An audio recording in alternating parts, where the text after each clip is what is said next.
నమస్తే సార్, మీ పేరు? శ్రీనివాసమ్మ. అమ్మ మీ పేరు? రమాదేవి. ఓకే. సో మీరు కస్టమర్‌గా ఇక్కడికి వచ్చాను అని అంటున్నారు. ఆల్రెడీ ప్రాజెక్ట్ ఏమైనా విజిట్ చేశారా? లేదమ్మా, చేయలేదు. నెక్స్ట్ చెయ్యాలి. మీరు పర్చేస్ చేసే ఉద్దేశంలో ఉన్నారు కాబట్టి మీరు ఆల్రెడీ రకరకాల ప్రాజెక్ట్స్ చూసే ఉంటారు. వాటిలోను వీటిలోను మీకు ఏమైనా డిఫరెన్స్ కనిపించింది? 100% తేడా కనిపించింది. దీంట్లో మీకు అనిపించిన యూనిక్ పాయింట్ ఏంటి సార్? స్పెషల్లీ నేను అంటే మొన్న చూశాను, మీ బ్రోచర్ అవన్నీ చూశాను. దాంట్లో వేరే దానికి దీనికి 100% నాకు తేడా కలుగుతుంది. పర్సనల్ కొంచెం కన్స్ట్రక్షన్ కానివ్వండి, వీళ్ళు ఇచ్చే వర్క్స్ కానివ్వండి, వీళ్ళు ఇచ్చే ఎనీ మెటీరియల్ కానీ చాలా స్పెసిఫిక్గా ఉంది. యాక్చువల్గా మాకు 2-3 విల్లాస్ ఉన్నాయి. ఆ విల్లాస్లో చూసిన తప్పే ఉంటూ కూడా మళ్ళీ దీనికి వచ్చామంటే మీరు అండర్స్టాండ్ చేసుకుంటారు. సూపర్. సో ఇది లగ్జరీ ప్రాజెక్ట్ అంటున్నారు కదా, మీ దృష్టిలో లగ్జరీ లివింగ్ అంటే ఏంటి సార్?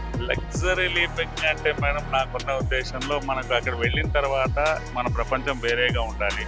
అక్కడ ఎన్విరాన్మెంట్ కానివ్వండి, అక్కడ ఉన్న ఫెసిలిటీస్ కానీ మిగిలిన వాటికన్నా డిఫరెంట్గా ఉంటే మనం ఎంజాయ్ చేయడానికి ఛాన్స్ ఉంటుంది అక్కడ. సో మీకు ప్రాజెక్ట్ మొత్తానికి నచ్చిన ద బెస్ట్ పాయింట్ ఏంటంటారు? నేనంతా ప్రాజెక్ట్ గురించి అంతా చదివా. నేను కూర్చొని యాక్చువల్గా నేను అటెండ్ కాను ఎక్కడికి, ఓన్లీ బికాజ్ అవి చదివిన తర్వాత మా అమ్మాయికి చెప్పా, నీ పేరు మీద బుక్ చేస్తానని చెప్పాను. ఎందుకంటే నాకు ఎమ్యూనిటీస్ అవన్నీ బాగా నచ్చాయి దీంట్లో. Super sir, thank you so much. Thank you.